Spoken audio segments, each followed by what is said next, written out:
नमस्कार, मी अमित कोळेकर. आपण ऐकत आहात तरुण भारत न्यूज बुलेटिन. आता पाहूयात दिवसभरातील महत्त्वाच्या बातम्या.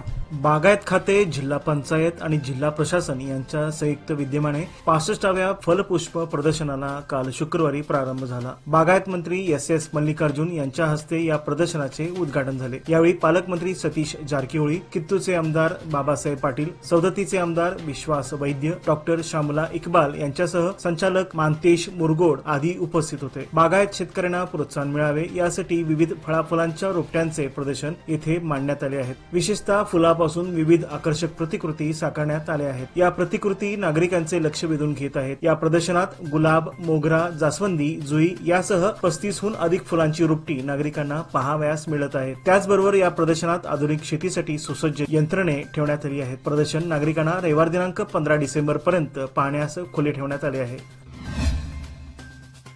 गांधीजींच्या अध्यक्षतेखाली पार पडलेल्या अधिवेशनाच्या शतक महोत्सवानिमित्ताने बेळगाव शहरातील प्रमुख चौकात आकर्षक देखावे उभारण्यात आले आहेत. महात्मा गांधीजींच्या अध्यक्षतेखाली बेळगावात 1924 साली काँग्रेस अधिवेशन संपन्न झाले होते. या निमित्ताने बेळगावात शतक महोत्सव कार्यक्रम मोठ्या प्रमाणात राज्यस्तरीय पद्धतीने आयोजित केले जाणार असून यासाठी संपूर्ण बेळगाव शहरात आकर्षक विद्युत रोषणाई करण्यात आली आहे. दरम्यान शहरातील धर्मवीर छत्रपती संभाजी महाराज चौकामध्ये कुरुक्षेत्रातील रणांगणात भगवान श्रीकृष्ण अर्जुनाला गीता उपदेश करताना देखावा अत्यंत विलोभनीयरित्या साकारण्यात आला आहे. तसेच राणी कित्तूर चन्मा चौकात मंदिराची प्रतिकृती तयार करण्यात आली आहे. यामुळे संपूर्ण चौक परिसर आकर्षक विद्युत रोषणाईने नटून गेला आहे.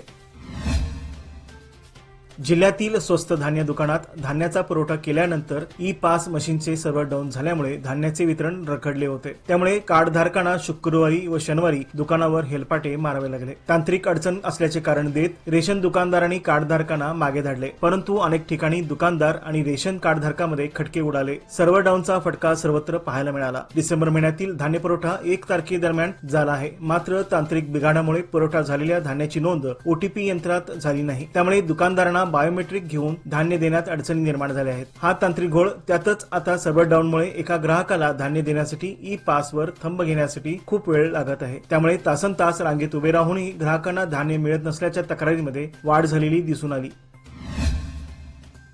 सरकारकडून बांधकाम क्षेत्रातील कामगारांच्या प्रश्नाकडे दुर्लक्ष केले जात आहे. केंद्र व राज्य सरकारने कामगारांच्या समस्येकडे लक्ष देऊन त्यांचे प्रश्न मार्गी लावावेत, अन्यथा कामगार संबंधित विविध प्रलंबित मागणीसाठी सुवर्णसौधवर आंदोलन छेडले जाईल, असा इशारा संघटनेचे अॅडव्होकेट यल्लाल लातूर यांनी दिला आहे. ते आज शनिवारी शहरातील चव्हाडगल्ली येथे कामगारांच्या समस्या जाणून घेत बैठकीत बोलत होते. कामगारांच्या समस्याविषयी विचार विनिमय करण्यासाठी या बैठकीचे आयोजन करण्यात आल्याचे सांगत सरकारला कामगारांच्या समस्या त्वरित सोडवण्याची मागणी यावेळी करण्यात आली.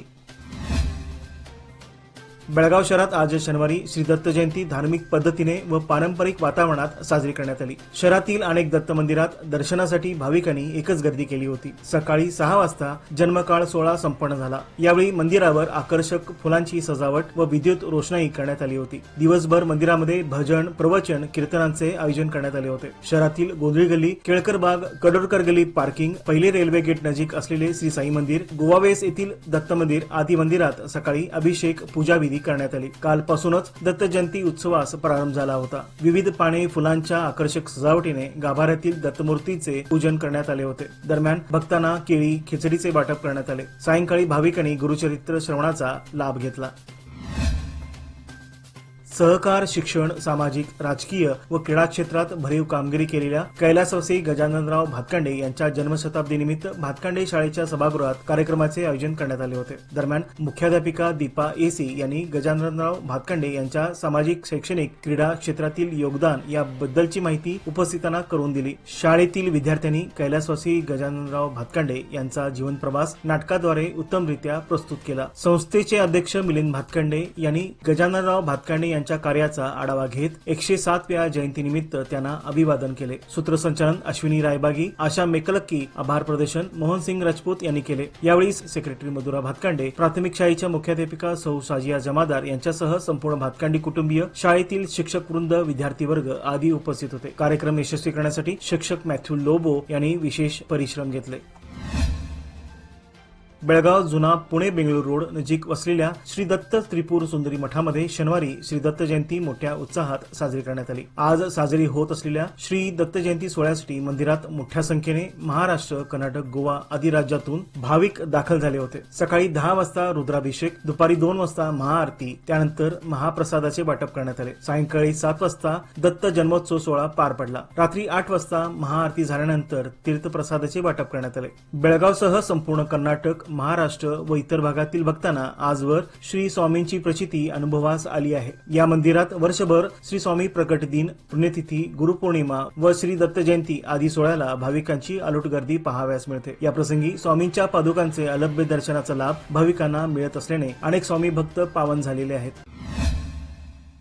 सादर आहे लोकमान्य दुर्गा शक्ती योजना, जी देते तुमच्या गुंतवणुकीवर 10.25% परतावा, तेही फक्त 18 महिन्यांमध्ये। सोबत 1 लाखापर्यंत व्यक्तिगत अपघाती विमा विनामूल्य उपलब्ध। अधिक माहितीसाठी आजच कॉल करा 1800-212-4050। फक्त सभासदांकरिता, अटी लागू। लोकमान्य, जिथं पैसा वाढतो आणि नातं वृद्धिंगत होतं।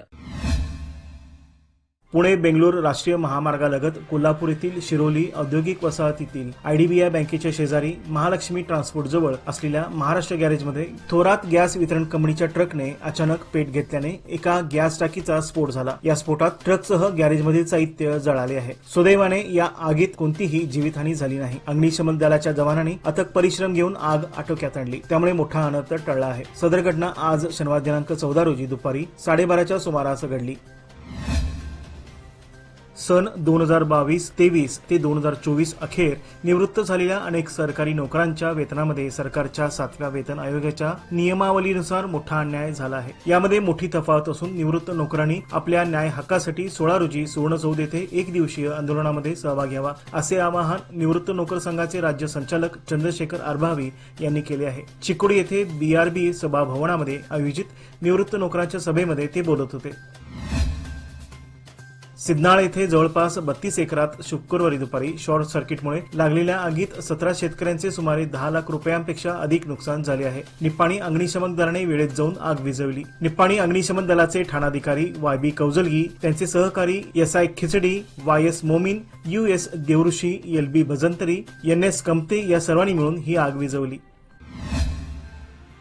जागतिक बुद्धिबळ अजिंक्यपद स्पर्धेच्या अंतिम सामन्यात गुरुवारी भारताच्या डी गुकेश अर्थात दोमाराजू गुकेश यांनी चीनच्या डिंग लेरेन याला पराभूत करत बुद्धिबळात जगजेता म्हणून नवी ओळख निर्माण केली आहे। वयाच्या अवघ्या 18व्या वर्षी जागतिक अजिंक्यपद पटकावणारा पहिलाच बुद्धिबळपटू म्हणून गुकेश यांनी नवा विक्रमही केला। याच गुकेशने 10 वर्षापूर्वी वयाच्या अवघ्या 8व्या वर्षी निप्पाणीत बुद्धिबळाची चाल खेळली होती। जगजेता झाल्यानंतर गुकेश याच्या निप्पाणीतील खेळाच्या आठवणी या निमित्ताने जाग्या झाल्या आहेत। चिकोडी येथे जिल्हा मागणीसाठी सुरू असलेल्या आंदोलनाला विविध क्षेत्रातील मान्यवर येऊन पाठिंबा देत आहेत। चिकोडी जिल्ह्यासाठी 6व्या दिवशीही धरणे सुरूच आहे। बेळगाव जिल्ह्याचे विभाजन करून चिकोडी जिल्हा या अधिवेशनातच घोषित करावा, या मागणीसाठी सोमवारपासून सुरू असलेले धरणे आंदोलन शनिवार दिनांक 14 रोजी 6व्या दिवशीही सुरूच राहिले। या आंदोलनाच्या ठिकाणी विविध क्षेत्रातील लोक येऊन पाठिंबा देत आहेत।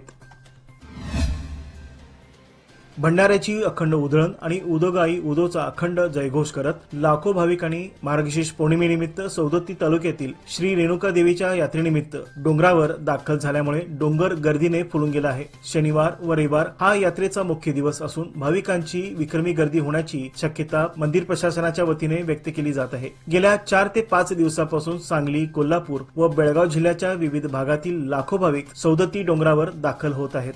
याचबरोबर आजचे बातमीपत्र इथे संपले। अधिक माहिती आणि ताज्या घडामोडी करता पाहत रहा तरुण भारत न्यूज चॅनल। तसेच आमच्या चॅनलला लाईक, शेअर आणि सबस्क्राईब करायला विसरू नका आणि विश्वासार्ह बातम्यांसाठी दररोज वाचा दैनिक तरुण भारत। धन्यवाद।